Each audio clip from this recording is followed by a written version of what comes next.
ഞാനൊരു പായസ കൊതിയനാണ്. കഴിഞ്ഞ ചൊവ്വാഴ്ച ഞാൻ ഒരു കല്യാണത്തിന് പോയി, പക്ഷെ എനിക്ക് പായസം കിട്ടിയില്ല. ആ ദേഷ്യത്തിൽ ഞാൻ തീരുമാനിക്കുകയാണ്, ഇനി അങ്ങോട്ട് ഒരു ചൊവ്വാഴ്ചയും ഒരു കല്യാണത്തിനും ഞാൻ പോവില്ലെന്ന്. എന്തൊരു മണ്ടനാണല്ലേ ഞാൻ. എന്നാൽ കഥ അവിടെ അവസാനിക്കുന്നില്ല. ശേഷം എന്നെ ഡിപ്പെൻഡ് ചെയ്തിരിക്കുന്ന എന്റെ ഫാമിലിയും എന്റെ ഈ മണ്ടത്തരം ഫോളോ ചെയ്യുന്നു. അത് അവരുടെ ചോയ്സ് ആവാം, അവരുടെ നിവൃത്തിയോടെ ഉണ്ടാവാം. പക്ഷേ ഒരു 200-300 വർഷങ്ങൾക്ക് ശേഷം എന്റെ ഭാവി തലമുറയും എന്താ ഏതോന്നും അറിയാതെ പണ്ടുള്ളവർ ചെയ്തിട്ടുണ്ടെങ്കിൽ അതിൽ എന്തെങ്കിലും കാര്യം ഉണ്ടാവും എന്നും വിശ്വസിച്ച് ഇപ്പോഴും ഒരു ചൊവ്വാഴ്ചയും ഒരു കല്യാണത്തിനും പോകാതിരുന്നാലോ?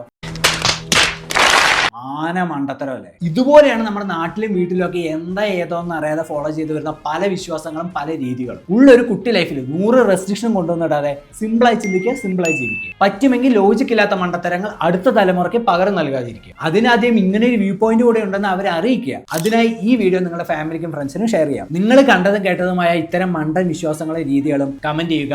ബൈ. കഴിഞ്ഞു.